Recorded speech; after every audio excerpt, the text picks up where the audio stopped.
All right. This is the 3rd May 2019. It's a Friday, 7:29 p.m. And what brings you to Latvia and what are your impressions? Okay, I would like to visit all the countries in the world. That's bold. Hopefully, yeah. I mean, we aim for bold aims, and then we have what we have. And I noticed that I haven't been to Latvia and I haven't been to Estonia, and they're quite near to my city, Moscow. Mm-hmm. I said, why not? We have May celebrations, 1st of May, 9th of May, so we don't have classes, laboratories doesn't work properly. I said, okay, I'm going to travel and to visit those countries. And you've been to Lithuania? Yeah. Wow. All right. So what are your impressions then? When I travel, I don't usually check anything ahead. Oh, really? Yeah. So I have, just clear mind about everything. And impressions, hard to say. Like, it's my second day here. I like Old Town. Though in Estonia it's more like ancient, because here it is, because here it used to be ancient, but then lots of wars damaged many buildings. They were renovated quite well, actually, but still some of them were removed to a new ones. But people here are good. Weather wasn't that good, so it was snowy today. Snowy? Yeah, it was snow today. Sure. I didn't catch that. Maybe in the morning it was snow. Where? In the city center. I didn't notice that. Yeah, people were freaking out because of the really? Snow in the May. All right. But worth to walk by, just to explore Old Town, which is quite interesting. Also, you have your architect that builds in a particular style with lots of statues, faces on buildings. Oh, yeah. Yeah, and there is a region in the city where those buildings kind of in a row. What I heard, they're quite expensive. Yeah, I think those are, well, except the Old Town, the most expensive residential places for sure, and in the center, that's for sure. Yeah. So that's it so far. I'll continue to explore. Yeah, well, good. And wouldn't you say that I've never been even close to Moscow, right? So wouldn't you say you have something similar over there as well? We have some USSR buildings that are in common. But the Art Nouveau. Because Napoleon went. Oh no! Wait a second. Petersburg should have some. Right? Petersburg, yes, exactly. Yeah. Petersburg has some buildings in common. Moscow is different. Moscow has its own style, or even its mix of styles, but still, it's different. It's closer to St. Petersburg in terms of architecture. Closer to St. Petersburg? Yeah, in terms of architecture. All right, so St. Petersburg does have some stylish buildings, right? Yeah, some quite old a lot. Stylish. Yeah, they tried to preserve it. So because it was the residence of the Tsar or something like that. Yeah. So they basically wanted to have the king or the Tsar to have every luxury possible, right? Yeah, and you see, they had a task in order to bring the capital from Moscow to St. Petersburg. They basically built a city on a swamp, and in order to bring, all the important people to the city, you need to build it luxurious. So they want to go there. Because I remember reading in, I think it was in Casanova's biography, he was mentioning that all people in St. Petersburg are speaking either French or German, and he was a bit surprised. But it was the 18th century. Yes, those times I'm not sure about German, but French was very popular. Even if you read the book War and Peace, part of the book is written in French because they nobility was speaking in French. They're talking in Russians and inserting some phrases in French and considered to be wealthy and well-educated style of conversation. I've heard of that. If you can speak Russian, it's easier for you to learn French. Maybe I never tried. I know English. I started to learn some Spanish. Uh, that's it. When I was traveling, I learned a bit of Arabic, to get by in Morocco. Oh. Yesterday I had a Moroccan dude. He told me they speak, I think, 3 languages in Morocco. So it's not that bad that you don't speak one of them. Yeah. You can get by with English, I guess. Not everywhere. Like I travel mostly by hitchhiking when it's warm outside. And when I started to hitchhike there from Spain, I was talking in Spanish a bit, so it was quite okay. Then I went to mountains, and there it was like French, Arabic, and I don't know anything. Have you tried to use some program just to translate? When I travel, I go in offline mode. So does it need Wi-Fi? Probably it needs some internet connection. I would guess you could just download some package, and then you have the database. Never tried. I mean, dude, I'm telling you, in this way, when it works so good. Okay. It's literally whatever language you choose, right? If you, let's say you use Google Translate, you just speak into it. I prefer to use English instead of Latvian because I'm more confident that it will translate correctly, right? And so you just translate it to one language and then the opposite to English. So and you can pre-download it. You don't need internet. Because I remember seeing you have different language packs to download, right? So I would imagine they are supposed to be used when you are offline. I said it's only for written text. For written text? Well, again, I mean, I didn't try, but I just noticed that there were language packs, so I figured, that's because you want to have them also offline. Yeah, I should try that. Because, I mean, how difficult would it be to have a language pack that's just with audio? Not too difficult. I mean, you have Still, it's larger. I know if Google made it. If it's done, then I'll go for it. So thank you for the idea. So you have the travel vlog? What do you call it? Yeah, like vlog because it's videos, blog. I don't really like to write texts. That's why I decided not to make a blog. Even my Instagram, it's more like photos without much of text. But videos, I like it. Then I rewatch them when I make the whole video, have laugh about it, remember some situations that happened on the way. It makes me a bit more happy. How did you decide to actually do the vlog? There was a story. I went to Greece for traveling. I met 2 girls there and we were traveling together. And at the end of the trip, they made short video, like 1 minute long on her phone, It was low quality, nothing too special, but it was so nice. I know I fell so into it. The video, yeah. That, okay, probably I want to also try to make videos. And I bought very cheap action camera, Xiaomi or something like from China for 30 euros. Tried it, it went good, and I bought a good one after that. Oh, so you have not just your phone but also a specific sports camera? Yeah, I use GoPro. Can you tell me what's the benefit of it now that you have pretty good cameras on phones as well? Or do you need it when you climb or do something? First, it has stabilization. And this doesn't? No. Really? Really, it doesn't. Even the expensive ones? Probably not. Maybe the latest versions of some very expensive phones. Yeah. I'm not sure. Like mine doesn't. Because it's like more about photos or like short videos when you just hold it in your hands. An action camera, you can put it on your helmet or on your head. Like wherever. Do you like to edit videos? From time to time. Like you have to, right? Yeah. Sometimes I feel like I don't really want to go for it, but sometimes I remember that there are so many funny situations, so I just jump for it.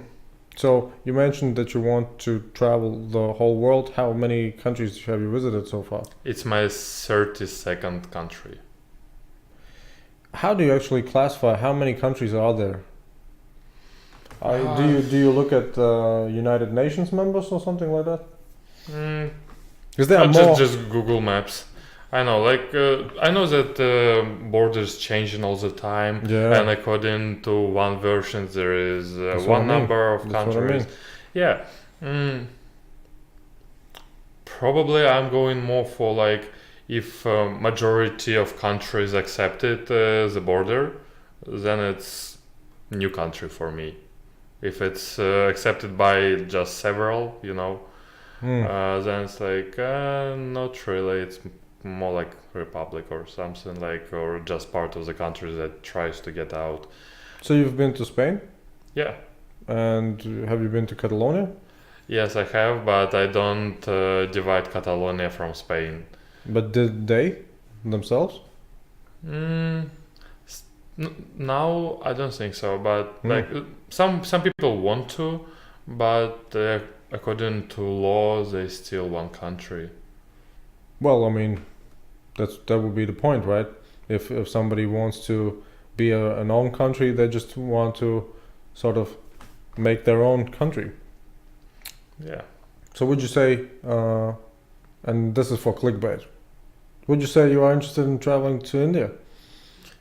Sure. Actually, I was thinking about to go to India this time because we had a very cheap flight to Goa.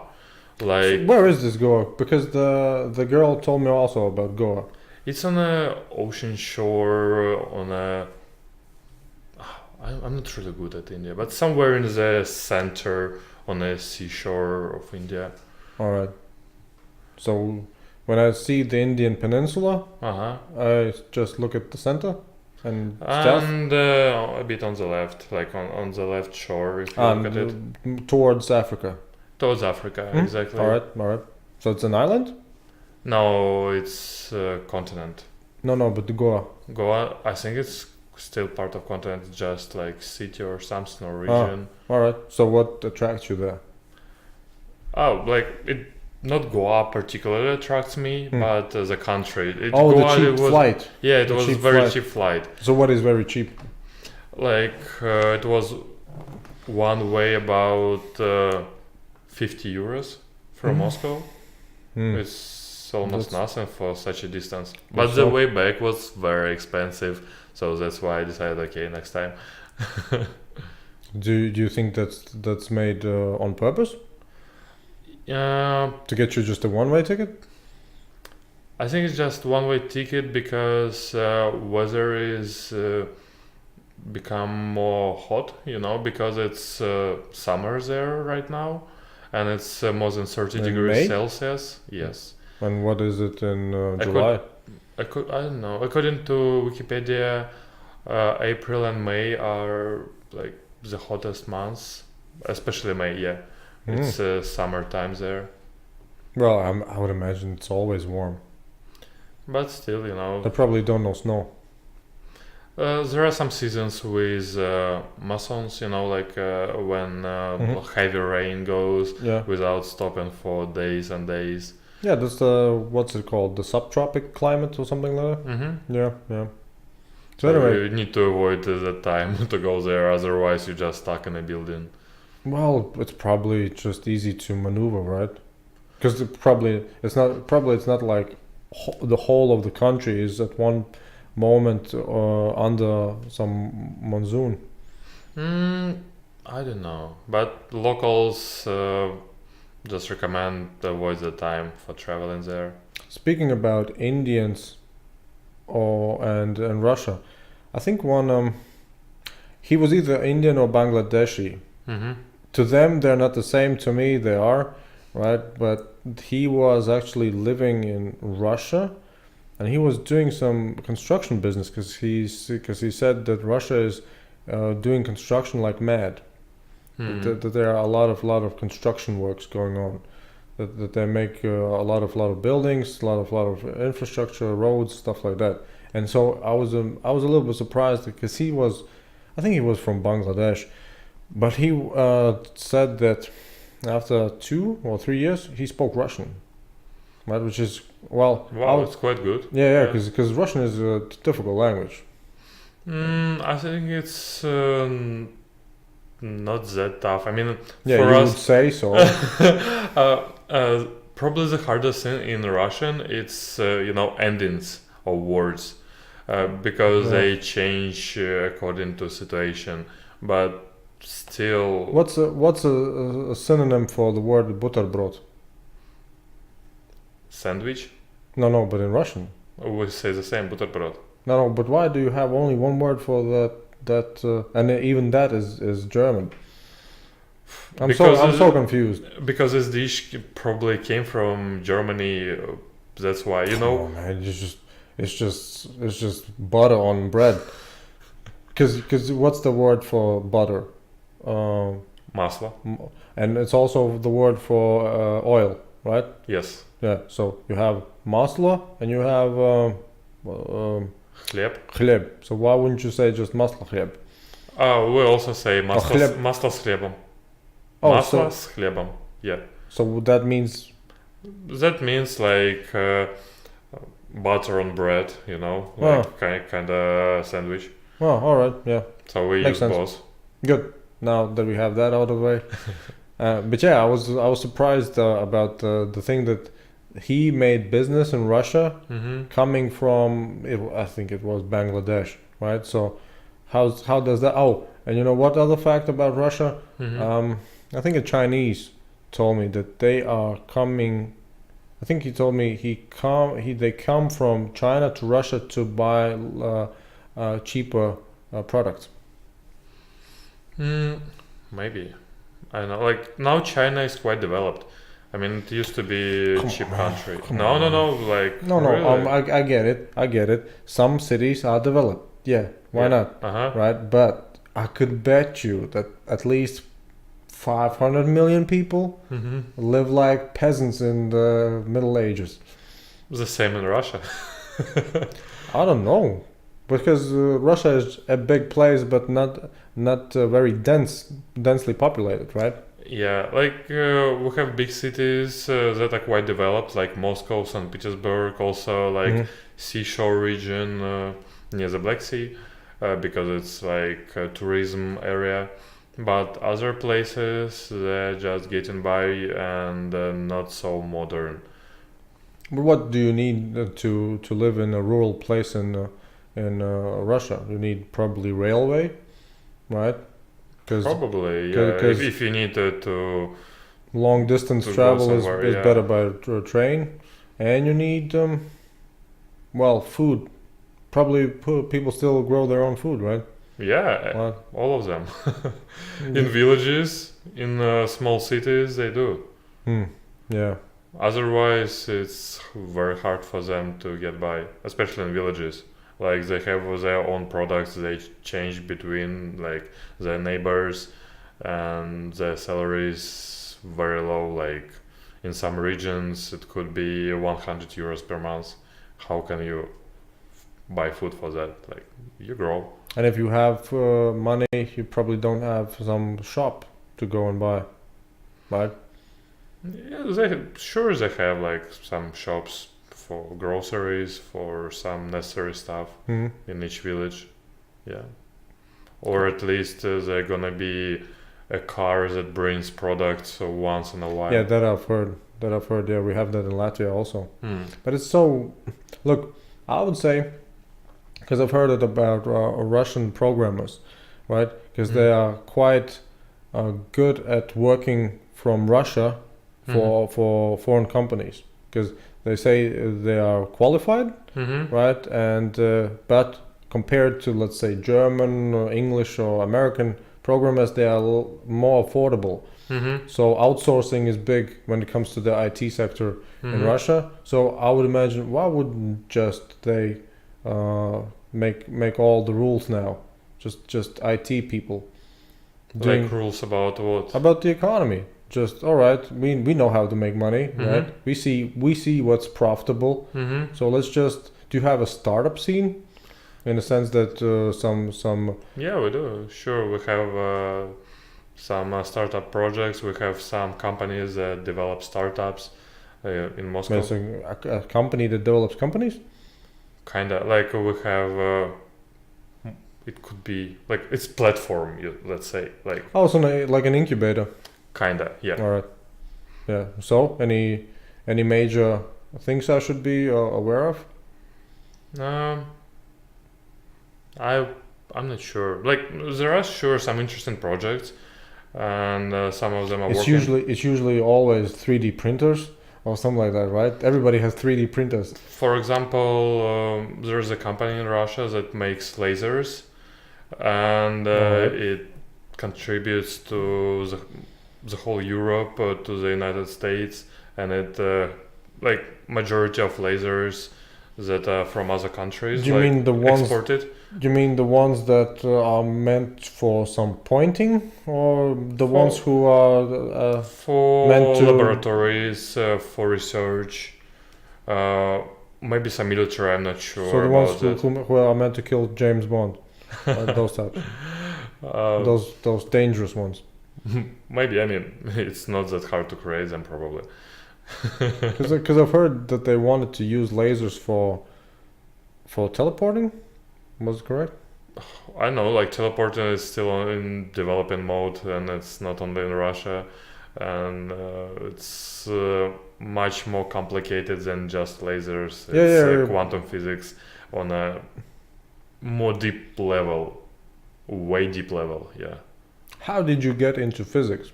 That actually should be challenging for you to answer. Yeah, like when I was at school, I had a very good teacher in physics and mathematics, Mhm. and I liked it. I was going for some challenges, for competitions, and I was good at it. Then I said, okay, I need to go to university. I'll apply my physics skills because I enjoy doing it. And then I went to National Nuclear Research University and studied there. And Enjoy doing what? solving problems. But is it like what, equations? It's equations. It's also like preparing experiments in order to see how it really works, and you see like, okay, my calculations are right, you know. Mm-hmm. And it's interesting because in this way I can see how things works around, you know. I understand physics around, like in order to understand the world, you need to know physics and psychology. Those two are the most important to understand what's going on around you.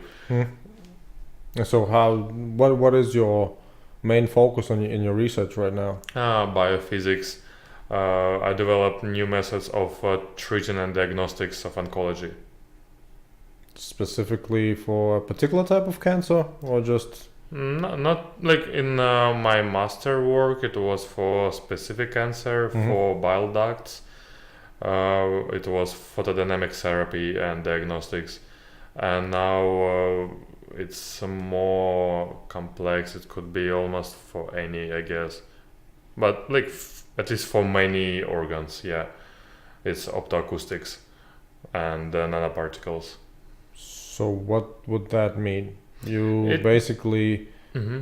do some sound wave? Oh, Kinda like each material almost each material can absorb light. all right. We send laser to our object. Mm-hmm.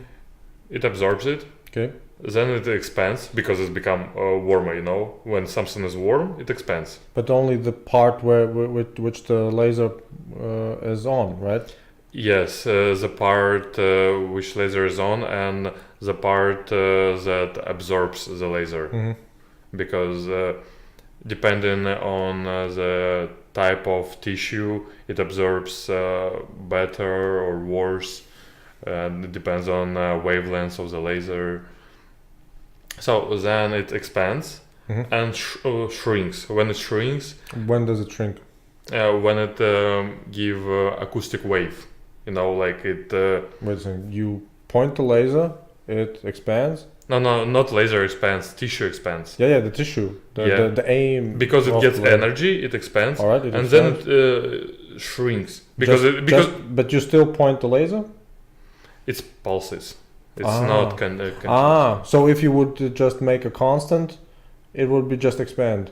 It would be probably overheated. Yeah, all right, get it, get it. So what's the point of making it and blinking? So in this way, we can detect acoustic waves, and then each type of tissue can be diagnosed with this wavelengths, because it's gonna be different from tissue to tissue, the noise, the signal. But why does emitting a light on something produce from that object sound? Because it needs to get energy off. Yes? But you mean the sound is coming from the contraction? Yes. Oh, all right. So it's just a byproduct then. If you would point the laser on something that doesn't expand, then it wouldn't make any sound when you don't light the laser on, right? Yeah. All right, got it. All right. So what's the point then? You are specifically wanting the sound waves. Yes. All right. Therefore, we can not only make diagnostics of the tissue, we can also put nanoparticles inside and see where they are and how they're doing. Because with nanoparticles, we can bring medicine, Dude. So wait, let me just recap. You are pointing a laser on a tissue, the tissue expands. Once the laser beam is off, the tissue contracts. From that movement, sound waves are emitted. Yes. Those sound waves are so specific to each tissue that it's basically like an acoustic fingerprint. Kinda, yeah, you can get information about everything there. But where do the nanoparticles come in, and how do you actually it's like second stage, it's like we can do different diagnostics. Okay. Now, for treatment, laboratories use nanoparticles. Those nanoparticles bring medicine. But how? Where are nanoparticles? In the laser? No. You just insert them through veins, for example. But why are they called nanoparticles? Because the dimension of them is less than 100 nanometers, and they have quantum effects.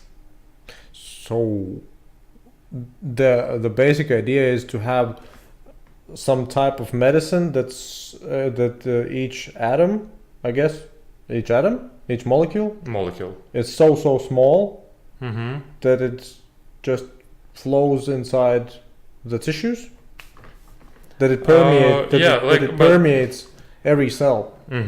All right. And this nanoparticle, for example, you can put something inside. You can put medicine inside. How? For targeting. It's more for chemical guys question, but it's possible. Sounds like hocus pocus to me. We put some chemicals. Go ahead.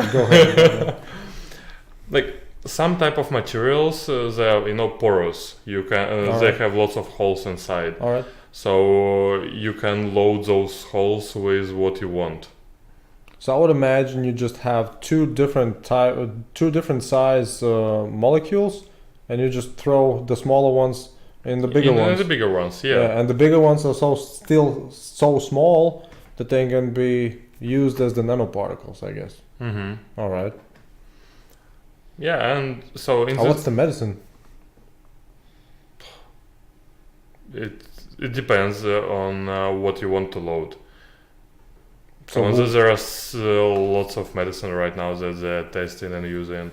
For example, if we talk about photodynamic therapy, it could be some porphyrins that could be excited, and like when they reach the target, they could be excited by laser, and they just emit lots of heat, Hmm. and basically the cancer burns out. But only the cancer, or also the. Only the cancer, because it accumulates in cancer. It made in that way that it accumulates in cancer, because blood vessels in cancer, they kind of tore apart, because cancer grows in a not good way like the usual tissue grows. It just, like tumor. Yeah, it grows too much. Yeah, so and then the blood vessels, they are also damaged, and they have holes in them, and those nanoparticles go through the holes, and in good blood vessels they cannot go through. They just circulate. Even the nanoparticles cannot go through.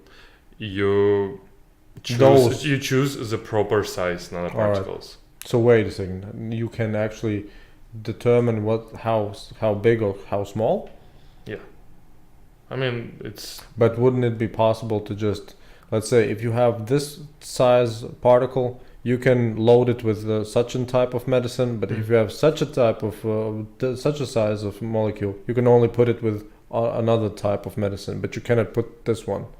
Or can you Yeah, put it's possible. all medicines in all sizes? No, it also depends on medicine. So if you use very big molecules and medicine, then probably you're gonna have some problems with You need a loading big. them. You need Yeah. always a bigger particle for the molecule of the medicine. All right. So, if you speak about this, you are not speaking about the chemicals. You are speaking about the size of the chemicals, right? More or less, yeah. Like its size, it's also how it interacts with the nanoparticles, how like was the surface charge of the medicine and the nanoparticles. So you need to have good combinations that can be like mixed, because if, for example, for one medicine you need to choose proper nanoparticles, not each can be used. But there are varieties from both sides, so you just find the proper solution. And are you concentrated on the compatibility more, or are you actually trying to cure cancer? You. No, I'm Personally. more from physics side. I don't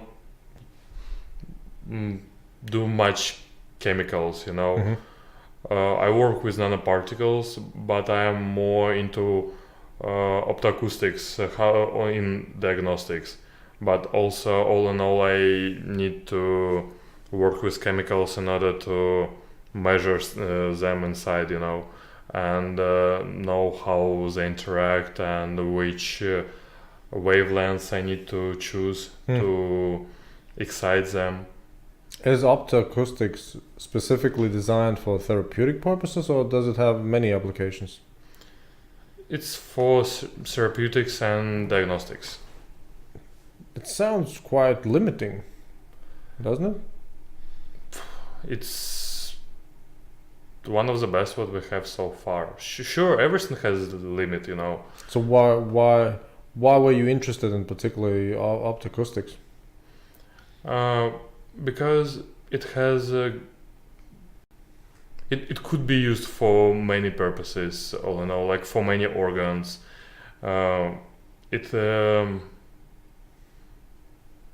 You can know which particle you see inside, and you don't need to cut person, until he's dead to know what's inside. You just use it almost through tissues, Well, but it's it's less invasive method of diagnostics than any others that I know so far. Okay, there are some others, but they kind of different field, like labs and chips, when they just put take blood and put on it. But there are lots of parallel fields that try to solve the same problem in different ways. So, if it turns out tomorrow, for instance, they find out the cure for all cancer, it's just, I don't know, monkey sperm, whatever, Mm-hmm. right? If that turns out, Yeah. does that mean that the whole field of optoacoustics is obsolete? It's gonna be maybe obsolete in medical applications, in that particular medical application, because if it's solved, then it's solved. If it's completely solved, yeah. But you can apply it for other stuff. I know, for diagnostics of materials, for example, like biological materials, like You mean diagnosing in the sense that whether or not it's healthy, or for example, like yeah, it could be like by trying to detect some biomarkers inside, or just but it's not used currently for that. it's new method it's still developing. It's not used in kind of in clinics in a usual basis, It's still kind of innovative one that goes through lots of stages until it goes to day-to-day use. And what are your career options now that you do your PhD? What comes afterwards? Either go to work for some company, like maybe research and development, or continue in academy. The company would be medical, right? It could be not medical, no. It could be like, if you know physics, you can apply it in lots of fields. Oh, you would work even not related maybe to optoacoustics then. Yeah, I mean, it's not that hard to learn new areas when you get, basis. Yeah, I can do lots of electrical engineering areas, but now I prefer more like physics applied to medicine, applied to treat people, to prolong our lives, or on improving our lives as a species. Do you think that physics will have a major role in that? Sure, yeah, but it would be combination physics with medicine. It's not one field now. It's you mean for therapeutic and not for prevention purposes, right? Or do you mean also prevention purposes as well? How does that work? For example, imagine you have a toilet. I have two. Yeah, but it's not casual toilet. It's toilet that... Have you seen my toilet? Yeah, I haven't used them. But it will scan all the stuff that you put inside, and then it can say whether you need to go to doctor and check your health, for example. Therefore, you have prevention at your home, basically. Early diagnosis. Yeah, because cancer is treatable on early stages even now. So if you diagnose it on early stage, the first, second stage, then it's not that hard to treat. Isn't mostly cancer related to lifestyle?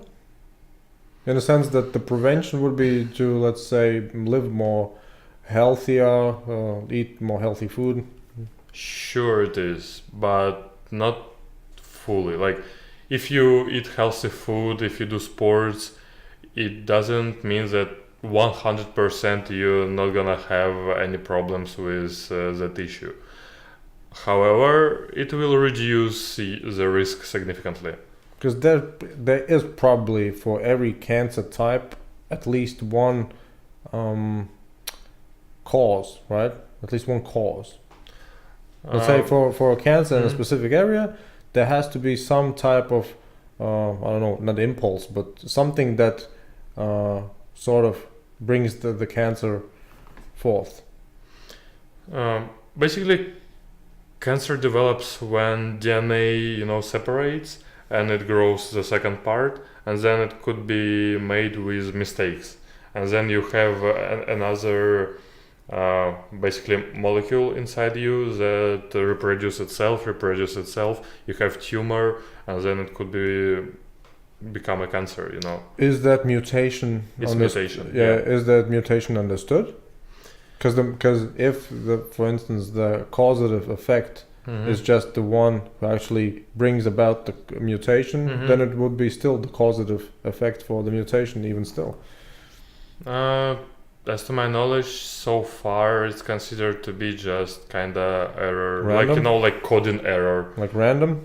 like random more. But for example, it could be reduced if it's like, not so much processes going on at the same area. For example, if it's inflammatory, like if you had some disease there and lots of tissues were damaged, and you quite fastly grow new tissues there, then the rate of errors is higher.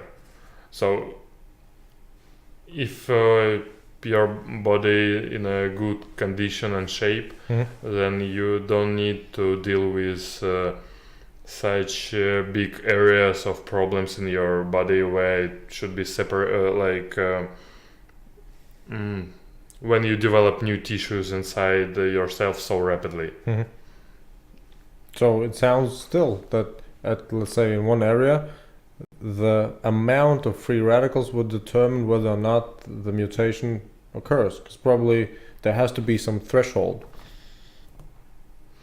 Up to this point, nothing really happens to the tissue. After this amount of free radicals, the likelihood of the mutation goes up.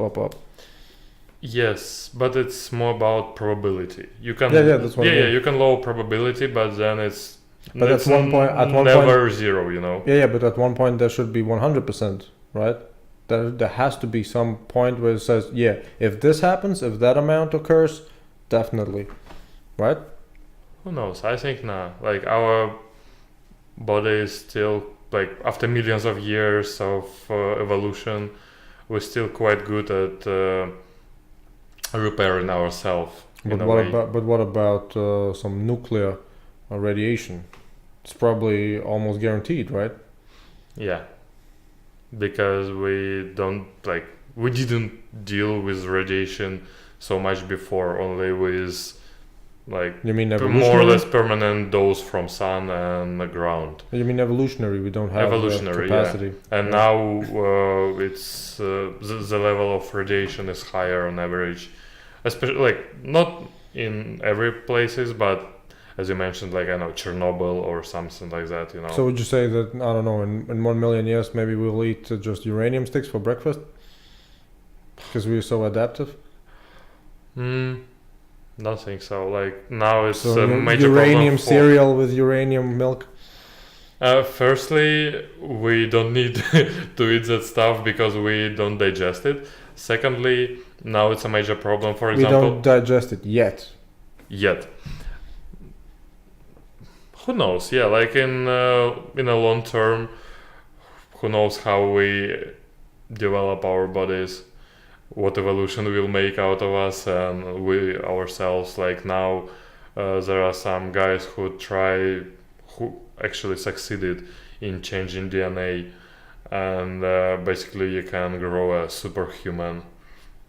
You mean CRISPR? Yes, exactly. But does that really function that way? I mean, it's the concept of it, right? But it's far away of creating Superman, right? Superman, like kind of Superman that was in TV, yes, but Superman, yeah, but Superman in the way that he or she gonna be more powerful than almost any other person on Earth. Oh, it's an adaptive benefit for sure. You can probably train harder. You can rest faster. All those things. Yeah. Yes. But it would be pretty awesome if you could just pop right out of your mother and be just flying around. Yeah, it would be. I don't know how about you, but I think somewhere in the world somebody should actually do some secret experiments right now. I hope so. Yeah, I would imagine. It's just that, No, they are not ready yet. They are not ready yet, right? And just keep it secret. Yeah, I would imagine. probably some military organizations do it in secret. Yeah, I hope the Chinese. Because they are so ambitious, right? I bet on it. Yeah. Yeah, they should probably. Anyway, so we left out America. That was the second clickbait. Uh-huh. Yeah. Yeah. Any thoughts? Have you been? No, I haven't been to America yet, Hmm. but it will be in my future, hopefully, if I'm still alive and have everything for that. Well, would you say that? Look, for me, for instance, America doesn't have the appeal it once had when I was a kid, Mm-hmm. because we have all the goods, all the luxuries Mm-hmm. of modern life. Mm-hmm. But it used to be a time where in the 90s, for instance, America, right? Mm-hmm. So much, so everything's so big, so lots. Now it's just, yeah, we are there. Yeah, no, I was grown basically on American movies, comedies Mhm. and everything. Wait a second. How did that happen? Because It was after the Iron. because in Russia, I remember specifically watching Russian TV channels, and they didn't show a lot of Western content. They showed "Ну погоди." I also watched it a lot, yeah, but still, like, I was born in 1994, so it was after the event of Iron Curtain Fall, and we started to get Western culture, movies, music. On Russian channels, or do Maybe you on mean Russian channels. just watching? But there was satellite TV. Satellite TV, Yeah. because that was the case for me. Mm-hmm. Locally, you didn't have those channels or those type of movies. But if you had a satellite, you could just watch some foreign Yeah, channels. Yes, exactly. Yes, yeah. So did you watch some, I don't know, German channels? Because that's what I did. Mostly American movies. But what channels? Oh, like when I was a kid, I was watching like Nickelodeon, Fox Kids, Yeah. After that, I Cartoon started Network. to just, buy DVD with American movies Hmm. because generally they were better. I mean, Russian movies were good during USSR times. They were quite good movies. I don't know if I've seen any USSR movie. I mean, fully. I've seen clips probably. Hmm. I know that Shurik dude. Yeah, and But come on, do you I still mean, watch the movie? Mr. Bean is funny, yeah. Ah, Bean is yeah, nice. Mr. Bean is good. But do you watch any movie on New Year Eve, like special movie? I don't know. You mean a movie specifically for New Year? Yes, because in Russia we do. Why? I mean, no. Don't get me wrong. I've seen movies where the plot includes, I don't know, a couple meeting at 12 o'clock, right? Yeah, we made it, right? But you mean specifically a movie about the new year? Yes. I don't know about it's that. like a movie about some events that happen on New Year Eve and a bit after New Year. Yeah, like during Yeah, that those time. type of movies. Yeah, I've seen those, but I've seen those mainly from Hollywood, right? Hmm. Because those are usually some romantic comedies. Yes. Yeah. But in Russia, we have also movies that we watch all the time. And just watching the people wait for the new year. More or less, like when people watch it, some people even say phrases already before the actor says it on TV because they remember all of them. I know. I quit that. Is that something particular to Russia? I've never heard of. Probably, yeah. What's the reason? I know What's so- people what's so- like it. People like it, and it became a tradition. Interesting. Like in tradition, we have traditional food, olivier and mandarins. What's the first? Olivier, it's kind of salad. Olivier? Olivier. It sounds like French. some French dude. Yeah, but salad. And what's in it? Olives? No, not olives. Like some potatoes, some cucumbers, some sausages. Wait, so isn't it- I think we call it rossols. Do you have the word no. rossol? No. No? Mm-mm. Sounds like rossol. It's just you mix potatoes, maybe some sausage, some pickled Cucumber. yeah, Yeah. and yeah, And everything in mayonnaise. mayonnaise, Yeah. yeah. And how you call it? Olivier. Olivier. Mm-hmm. Yeah, interesting. Never heard of it, the word, but yeah, I guess I know exactly what you mean. So we Sounds eat like those dishes and we watch Ирония судьбы или С легким паром movie. It's the name. Ah, the name of the movie. Yeah. Interesting. And that's specifically on 31st December. Yes. That's interesting. Yeah. I mean, I know that in Latvia they usually try to show movies that are taking place on a specific calendar date or some time of year. Mm-hmm. I know that, yeah. And that movie actually hilarious. Like, it's kind of maybe one of the reasons why Russians drink so much, because A movie is definitely not the reason why Russians drink so much. The story starts with a guy who drink vodka, then he got wasted, and he was in St. Petersburg, and friends put him in a plane, and because they don't remember who should fly, because they were all wasted, they just consider that guy should fly. They put him on a plane. He flies to Moscow. And those times, during your start times, all the buildings were uniform, streets were uniform, the same names, everything's the same. You know it. And the guy comes to the same street, the same flat, but in Moscow, it vice versa, from Moscow and St. Petersburg. I get the point, and he enters the room. Because even the key But okay, somehow he enters the room, and then a girl comes inside, and he's sleeping on her couch, and she's like, "What's happening? What are you doing in my flat?" And even the furniture was the same? More or less, not completely.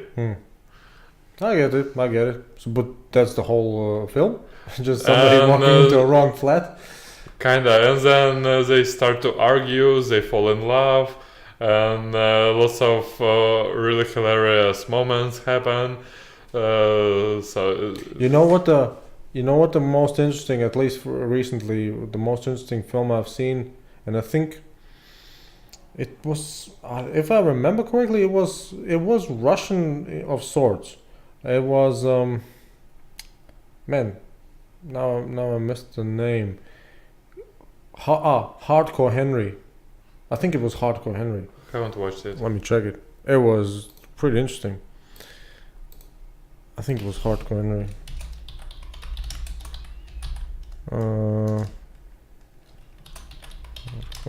Henry. Yeah, Hardcore Henry. Also, it's not really... Yeah, it's a Russian-American science fiction film. Yeah, 2015. Because it basically... It depicts... I think the plot would be... You have a GoPro on your forehead, and you don't know who you are, right? But somehow you get the skills of Jason Bourne. Right? And so you go around and people trying to kill you, and you just try to survive. I think I watched it. Yeah, it was sounds all familiar. It was all in first person. Yeah, I saw it. It was quite good. Yeah, and do you remember the scene where he drops the girl off a helicopter? Not really. I don't remember. Because that was the one that really got me. That she was basically, oh yeah, because it's all good, right? And she's just, just brutally ridiculous, right? But yeah, quite interesting. The whole idea of having a movie without looking at into almost like 3D, but just from first point, pretty good. Yeah. And so that was if you ask me about Russian films, here you go. Yeah, that one was good. But I don't know if they even talked much. I think they did, but not. It was it was more like action movie. yeah. It was just running, lots of some action scenes and stuff like that. They were talking, but not that much. Yeah. Yeah. Well, anyway, so you're doing your research on how to treat cancer. When you are finishing. Oh, I just started. Like it's my first year of PhD. Well, usually it would be probably three or 4 more, right? It's like from 3 to 5 years usually. And so you're looking forward to having any breakthroughs? We'll see. I hope so. I mean, the better I do, the better chances I have to get good job. What is the best outcome of your research? What would be the best outcome? The best that we finally made proper diagnostics that is working better than any others and applied on people treatment and diagnostics, like applied in hospitals. But you don't do it yourself, right? You don't do the treating. You No, just no. provide them the instruments. I work with more electrical engineering, like instruments, and like it's teamwork. Some people do chemical stuff, some do physics side stuff. It's not one man work for sure. There are like it's a collaboration of several universities. So let's say if something doesn't work out in your research, you just say, well, my part was perfect, but the chemical guy messed it all up. No, it doesn't work like that. You need to make it properly. You need to get some results. If it's messed up, you just redo it. You find proper chemicals, proper nanoparticles. It's not valid if you did it with like not proper stuff. No one needs it.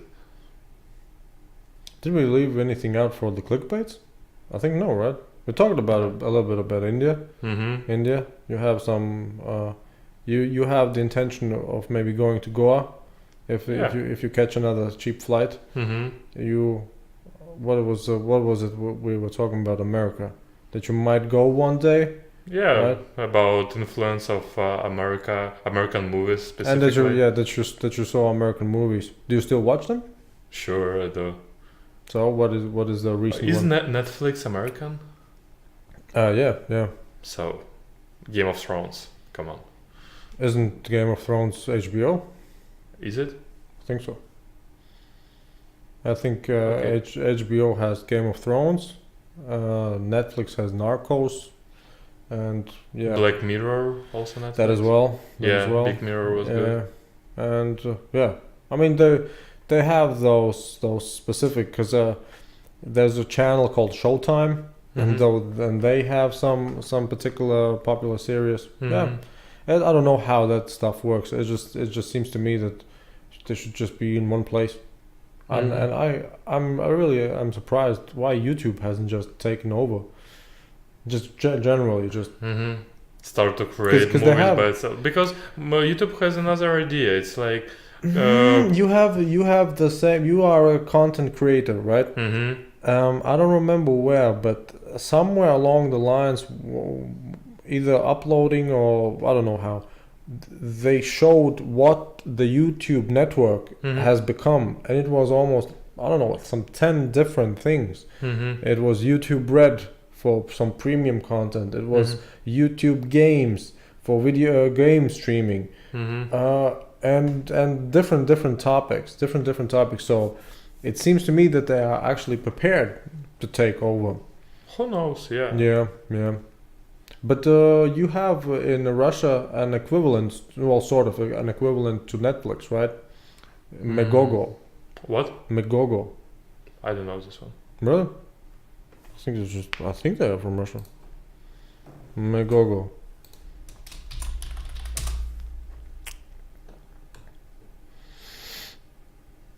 Or maybe it's not really only Russian. It's where is it operating from? Doesn't really say it. Never heard about it. Really? Yeah.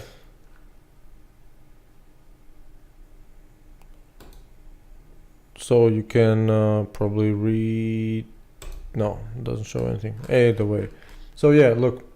Has Russian, Ukrainian, Kazakh, Belarusian, Latvian, Lithuanian, Estonian, Georgian, Kyrgyz, Moldovan, English. Countries. Or maybe I should just check here. Yeah, so this is it. Right? So it looks like a what I little see bit. is platform for movies, but it's not the movies that they made. It's just you can kind of probably that might rent be them for watching. Yeah, that might be the difference. They still. Well, I'm not sure. Maybe they do create some of their own. But yeah, that would be the closest one I know.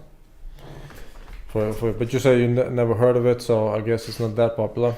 Yeah, probably torrent is more popular. Well, torrent is everywhere popular. Yeah. You know what I think? If it wasn't for torrents, we would probably be dumb. Exactly. Right? Because think about the amount of how many prices we didn't pay. Right? Yeah, I mean it would be maybe okay to pay for more developed countries with higher salaries, like Germany, Switzerland, Or just a better business model, because Netflix just allows you to subscribe and you watch and consume how much you need, how much you want. Yeah, but probably in Russia people still wait until it's on torrent and don't, like, not many Russians subscribe. At least I don't know. Almost. No, maybe it's a couple of guys who subscribe, but wasn't Moscow the wealthiest city in the world? I mean, or the most billionaires or something like that. You have money. But that's what I'm saying. You have money. That's what I'm saying, right? But not. You don't have any excuses. Like not It's more like there are some oligarch, very rich guys who have so much money that they should just share, right? Should. Why? Well, because you are all a community. Right? Come on. No, but it's not really that so far-fetched. I mean, I think... Oh no, survival of the fittest, man. yeah, but if somebody doesn't want to share out of their own will, you just make them pay taxes, right? They pay taxes, that's it. Yeah, you just pay more taxes, right? Because I think... and then they run to another country where taxes are lower. Maybe, but wasn't it Sweden who has some type of progressive tax, or Denmark or something like that? Yeah, but those are wealthy countries, right? But almost everyone in those countries is wealthy. Because the rich pay more. Not because See, that's how it works. I doubt the that cycle it's because of life. of that. It's more about proper politics and not much bribery, and it goes according to laws. Maybe just because bribery is within the law. Maybe they have legal bribery, and we just don't really know about it. Probably that's just like if money goes through fees and they then distribute properly and not goes into someone's pocket. Because here's the thing. I once met a Russian girl who if she hadn't talked, I would have said she's from Japan. Why? Because it turns out some facial features. Yeah, she totally looks Japanese. But because Russia is she's Russian. If you go to that part that close to Japan. Yeah, but I imagine Russian being like European, right? Just European part are Europeans. Yeah, but that's what I mean. I mean, there are many nationalities in Russia. I don't know about many. It's just Asians and Europeans, right? No, there are you can divide them on the mountain folks, the mountain people, the Far East people, and the West people. There are many even languages in Russia, not only Russian, Are there really languages or just dialects? Like if it's a local language and it's dialect. No, it's no languages, not dialect. Because I'm not sure what would be the difference. Because when it comes to different. India, for instance, right? A dude once told me that because every region had their own particular dialect up to the point that you couldn't really understand even the dialects within each other, right? So every big country, India, China for sure, they just chose one particular dialect basically, and that is the official. Everybody has to learn at least this one. So in China is, for instance, Mandarin, right? Yeah. No, we have which languages. is exactly the fruit you Russians like. Yeah. Right. We do. Yeah. I don't know if there's a country who speaks Olivier, but yeah. I would say so that it's just a matter of convenience, because I've heard of Germany and France doing the same in 1900s or something like that. That they had different dialects, couldn't talk to each other, so just somebody said, all right, this will be the one, and so everybody has to understand. Yes, like in Russia, I think everyone speaks Russian, but in addition to that, actually not everyone, but let's say majority. Like there are some minor. At least the Bangladeshi dude speaks Russian. So who do you mean with not speaking Russian? Like I met a couple of people who were not speaking Russian. However, they were born and lived in Russia. Couple of them were in mountains in Caucasus. Oh yeah, well maybe then you really don't need any language. You just speak to sheep. Oh yeah, there are lots of jokes about it, but no. So, would you say that mostly it's just Russian language and local either dialects or languages? Language, yeah, like Russian plus language of the region. Would you like to see a world where basically 19% of the world just speaks English? Like in addition to their own language? Probably yes, because it's international language. It unites us. It gives opportunity to communicate. It is now, right? But the Chinese somehow want to make Chinese the international language, and Spanish is sort of becoming ever more increasing in its importance. Yeah, but according to statistics, English is the international language. Even if you go through internet. Like English language internet is way bigger than all the other languages altogether. Well, it originated. I mean, if you speak about the internet, it just originated from America, right? Come on, now each year it gets way more information that at the start when it was only English language. And I think there was. I might be confusing something, but I think I've read sometime that. Actually, there was a project of oh no, it wasn't for the internet, it was for programming. It was for the computer programming languages. That initially, since all the biggest breakthroughs were coming from America, the English language somehow became the programming language. But there were several attempts to actually mitigate that and create a separate computer programming language apart from English. Yeah, who has heard of them? No one. I haven't. Like so far as I know, every popular language and programming is in English. Yeah. What's your plan for your YouTube channel? How long do you have it? And I had it for like a year or so, maybe even more. And I want to publish videos about travel, and then also I want to add videos about how education gives opportunity to travel and work, because now some people consider, okay, I drop out of university, I go travel, I'm out of system, I don't like it. I just Russia? go, like not only in Russia, but in Russia as well. Yeah, and people just go like nomads, we're gonna spend our life traveling only. Are you sure? Where do you see such people?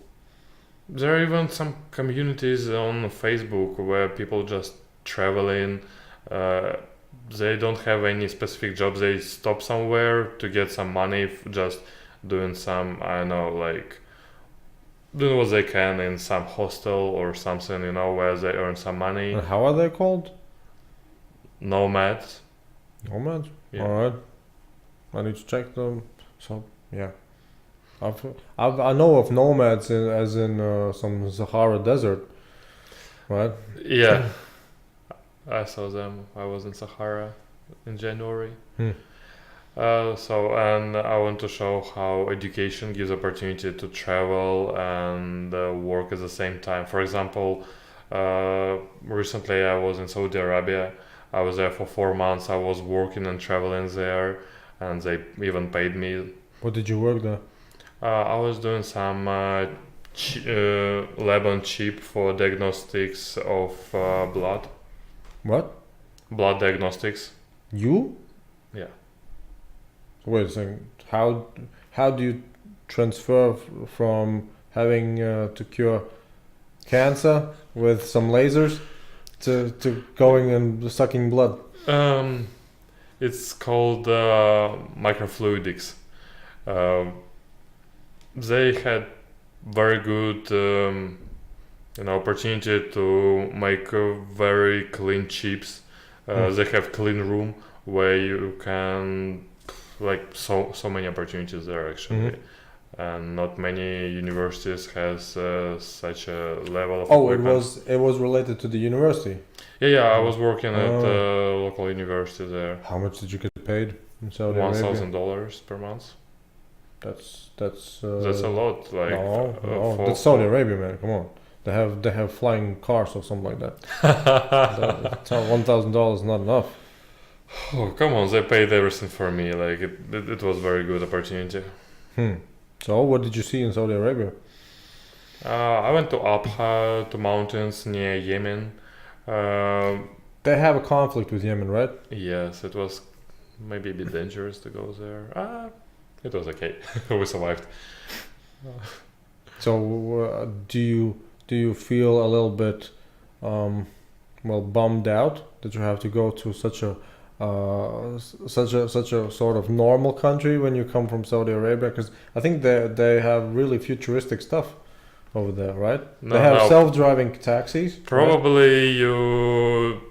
You talk Dubai? about United Arab Emirates. It's a different country. They are all rich. They're yes, all rich. But they're different. You probably saw some Lamborghinis. Probably. See? I would imagine.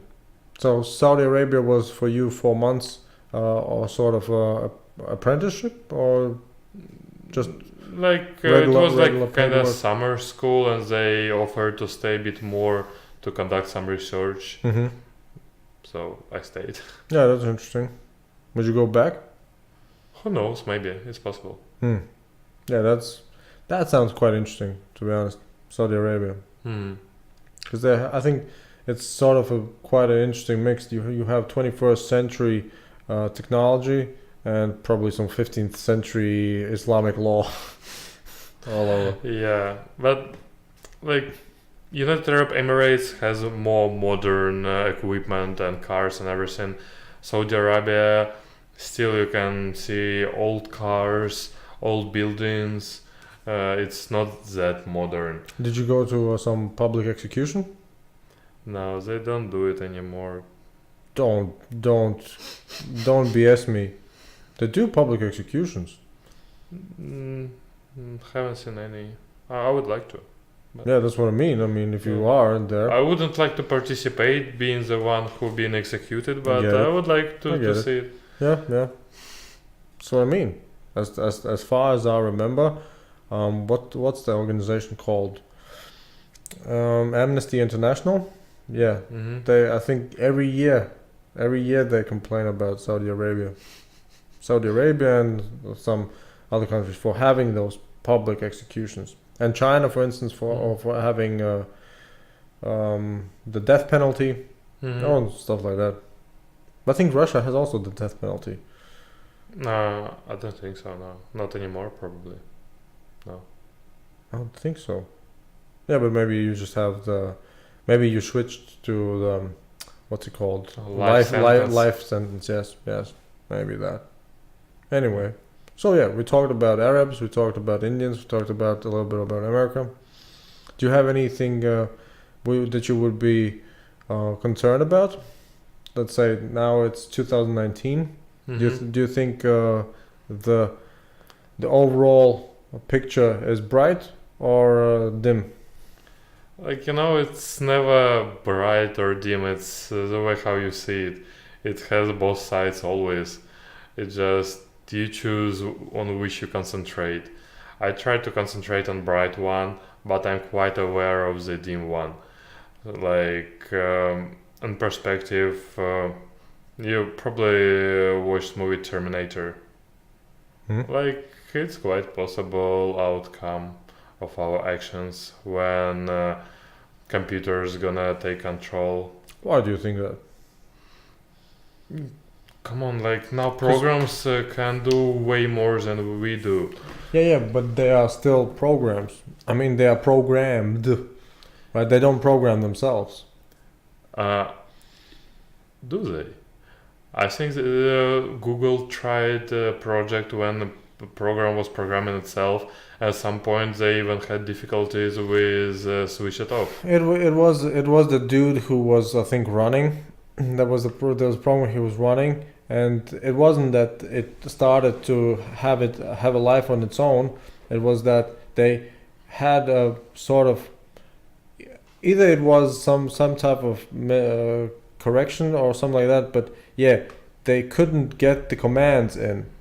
But it wasn't that it started programming itself. It was that they somehow didn't they didn't get the orders and straight in, right? But it wasn't. But they specifically said it's not because the program somehow disabled our functions. It's just that we had a buggy. Well, we have a bug in the system, right? So we didn't get the in. We noticed it, so we shut it off. Then we just re-engage. Like it's better for them to say that. Otherwise, people would try to get out the investment out of the project because in this way it's gonna save the world maybe. But like not now. It's not now. It's maybe in 100, 200 years. Probably maybe 100 years going fast. Wasn't the Russian dude the one who actually made the rules for robotics? Oh, they're still probably not so fixed. I guess people still working on them. No, but I thought there were some rules for robotics or for robots or something like that. Yeah, for robots maybe, but the ethics of robots, something like that. Yeah, maybe. But still, you just like always can make some mistakes there and just forget about something and voila, it's programs who rule the world. And who knows, like if they see that like, okay, human is the one who make the planet Earth worse. The only concerning one was the one there was some type of robots who were actually able to, as far as I remember, to actually use organic matter as fuel, right? And so the story would be that flesh-eating robots. You see, but they don't even need flesh-eating robots. No, for power. For power, like solar panels. That's it. If you don't have any, because that's the matrix, right? You don't have the sun, right? And so you need an energy source, and so you take the humans. Exactly. It's like you were born in '94. Have you seen the Matrix? Sure. All right, because I'm not. You can never be sure anymore. Because I recently had the two white or red pill. Which do you choose? Blue. Okay, whatever is the idea. Still, so yeah, but I don't know about the Matrix though, but they hadn't seen. They definitely hadn't seen Fight Club. Yeah, do you know that one? Yeah, I read the book. I didn't. You even read the book? Yeah. Really? How come? By Chuck Palahniuk. Yeah. Yeah. How come did you read the book? It's I have eyes. I can no, read. because it somehow surprises me. I mean, I only found out about the book after I saw the movie coming out. Right? Was it the same for you? No, I heard about the book before. Dude, you were 5 years old. Yeah, but I heard about the movie after I read the book. Yeah, but you were 5 years old when the movie came out. Yeah, but I didn't get to know about the movie straight away. That's the thing. Ah, all right. Because when I was grown up, it wasn't hype anymore. Yeah, I understand. When the movie came out, I basically saw it. Right. So yeah. Now I get it. So how did you decide to read the book for the movie or for the? No, someone like some of my friends recommended me that book. That's it. I read it. Interesting. What type of books do you read? Almost any. I try to switch the type of the book each time, so I don't stuck on one style. So currently, for instance, what type of books do you read? Do you have many in rotation? Usually, yeah.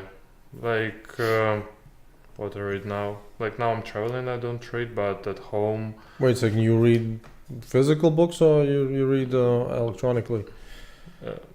Like more electronically than physically, because it's cheaper, it's easier to carry. Good for nature. Yeah. But if I see a book that like one of my friends has a book that I want to read in paper, I take it in paper because it's better. So, what type of books currently? Any suggestions? Currently, I was reading some Spanish book, quite popular one. In Spanish? In Russian, it's called in Russian, because I don't know Spanish at such a level. In Russian, it's called Учение Дона Juana. In English, it's gonna be something like Don Juan study, or I know, like the lessons of Don Juan. Something like that. Yeah. Wait, so Don Juan was the seducer?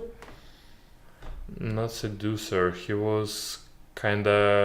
had kind of magical powers, like through some weed and stuff. Basically, it's like the kind of eating some mushrooms and smoking some weed, and then they have some visions and some magic happens. It's still strange for me. I don't know why it's so popular.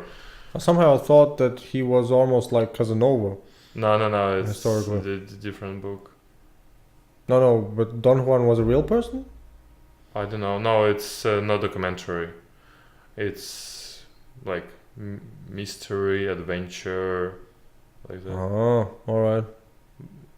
Yeah, somehow the word Don Juan associates with just being promiscuous. But maybe I'm just maybe I'm confusing it with another Don Juan, because Don Juan is pretty popular, right? Maybe yeah. When I was searching for the book, I saw some other books with like almost the same name. Like at least Don Juan was in the name. What about business things? Have you ever thought of making some passive income for your retirement? Maybe not even for retirement, but like change science to entrepreneurship. Yeah, I'm still thinking about it. So what are your thoughts so far? It's either to build some like innovative business, like develop some new products in innovations, like make some startup, or just find a niche with like more casual one, just make some shop or restaurant, wherever, like that brings money. What about digital? Sure, digital is good as well, like even digital shop maybe. Yeah, I think that's the future. Yeah, for even if you speak about finishing your PhD, do you think of actually working from 9 to 5 from Monday to Monday, from Monday to Friday? If you are, maybe if you are, like it's gonna depend. If I like the job, if I it's not. you won't. Why? I mean, if it's a teaching position. No, I don't like teaching position, Yeah. but like research. Research is interesting. I like to do something with my hands. But you would like to travel as well. Yeah, but then you go to some, conferences. If I would offer you some type of deal that Mhm. allows you to just travel Mhm. and just you get a salary, for instance, would you take it? Hard to say. I was thinking about it actually. It depends like on how long the project is. Indefinitely. Definitely. Probably yes. Really? Hard to say actually. Like, yeah, maybe. Probably yes. If it's a good salary, probably yeah. Hard to say. Like I have lots of passions that I try to fulfill at the same time, like science, like travel, like sports, and girls.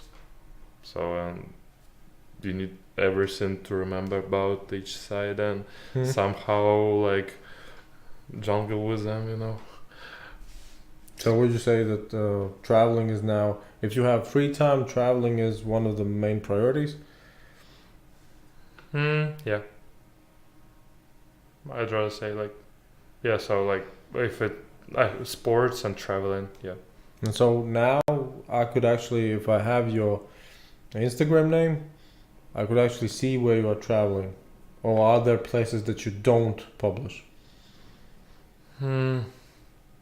It's either on stories or in posts. I think there are all the countries that where I've been so far from starting the Instagram, but I started it like maybe 3 years ago. So and I started to travel before that.